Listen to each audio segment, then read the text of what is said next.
Syarat usia minimum calon presiden dan wakil presiden dalam pasal 169 huruf Q Undang-Undang Pemilu yang diubah lewat putusan Mahkamah Konstitusi nomor 90/sekian-sekian 2023 kembali digugat ke Mahkamah Konstitusi. Menggugat mengaku sebagai mahasiswa bernama Saiful Salim meminta Prabowo Gibran didiskualifikasi dari Pilpres 2024. Ini kalau dituruti, didiskualifikasi, dicoret ya, bisa geger semua ini. Berarti Prabowo Gibran tidak mengikuti Pilpres, gagal. Hanya ada dua pasang misalkan, hanya Anies sama Ganjar. Ya orang-orangnya Prabowo Gibran ngamuk semua ya ini kalau diturutin. Apakah mungkinkah itu dikabulkan? Saya kira tidak mungkin ya, karena sudah berjalan kok prosesnya. Dia bisa gugat ke KPU nanti Prabowo Gibran. Gugatan yang diregistrasi sebagai perkara 159/PU dan seterusnya ini disidang dengan agenda pemeriksaan pendahuluan pada hari Selasa 19 Desember 2020. Oh, sudah disidang kemarin ya? Sudah maksudnya. Ya, sidang pemeriksaan. Saiful menyebut hak konstitusionalnya dirugikan karena hak pilihnya dihadapkan pada salah satu pasangan capres-cawapres yang lahir dari proses kecacatan hukum. Ya kalau masalah cacat atau tidak ini subjektif, tergantung siapa yang melihat. Kecacatan yang ia maksud adalah putusan 90 lahir melibatkan pelanggaran etika berat ex-ketua MK Anwar Usman, ipar Presiden Joko Widodo, sebagaimana diputus Majelis Kehormatan pada 7 Oktober silam. Putusan 90 itu mengubah syarat usia minimum capres-cawapres yang membuat putra sulung Jokowi, Gibran Rakabuming Raka, 36 tahun, bisa menjadi cawapres pendamping Prabowo Subianto berbekal status wali kota Solo, meski belum memenuhi kriteria usia minimum 40 tahun. Tanpa Anwar Usman, maka menurut Saiful putusan MK akan berubah. Ya belum tentu. Bisa jadi kalau misalkan ketua MK-nya bukan Anwar Usman, bahkan lebih cepat memutuskan yes kan, bisa jadi kan. Ya ini berandai-andai semua. Artinya kalau menuduh itu semua karena Anwar Usman sebagai pamannya, saya kira terlalu subjektif. Loh, Anwar Usman di situ tidak sendiri kan, ada sejumlah hakim agung di Mahkamah Konstitusi kan, dan keputusannya merupakan keputusan kolektif, bukan keputusan seorang.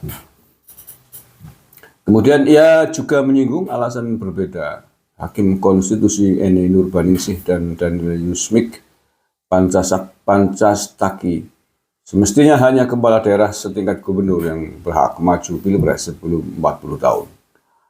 Oh ya ini subjektif karena nggak ada di ketentuannya kan. Pilkada, hanya kepala daerah tingkat provinsi atau gubernur.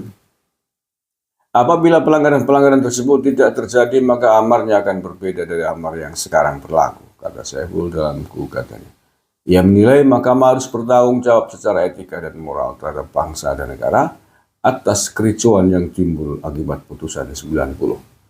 Oleh karena itu, pemohon meminta agar Mahkamah mengembalikan proses pemilu atau mengembalikan keadaan daftar capres-cawapres yang telah mendaftar di KPU kepada keadaan semula sebelum Prabowo Gibran mendaftar.